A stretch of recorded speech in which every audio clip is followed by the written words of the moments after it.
So I'm Shriya. Hi. I'm working as an econometrics analyst, and so largely what I do is I run econometric models, regression analysis, any sort of quantitative analysis to help decision making and things like that. So that's the long story short of what I do. So I just finished my master's degree in economics and data science from the University of Bristol, and I was also working as a research assistant and won a scholarship, no big deal. But yeah, no, I think it was a great experience to learn, figure out the theoretics of all of these things, and I think it was a great journey, and I learned a lot.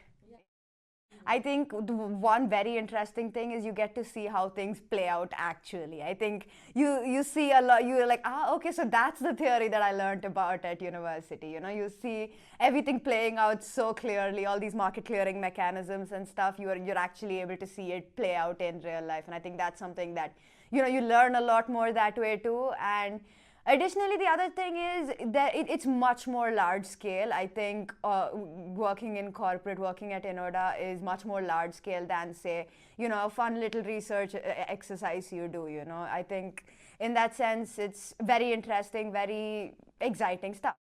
I think in terms of, I think my boss is a very strong believer in figure it out, you've got this, you know what you're doing. So I think that's very helpful for me too, because then that allows me to explore different ways of doing a certain activity or doing a certain task, and that allows me to be able to have a lot more confidence and a lot more faith in why I think this is the best way we should be doing this, because I have the freedom to try out like 3 or 4 different ways before I'm like, okay, this is probably the best way to do this, and I think that's a really good way of approaching things, where you end up learning so much. I think that's the biggest thing about working for ENODA, is that you end up learning. Every day is new. Every day you're doing something brand new. That it's such a great opportunity to learn. I think that's the most exciting, fun part of working here.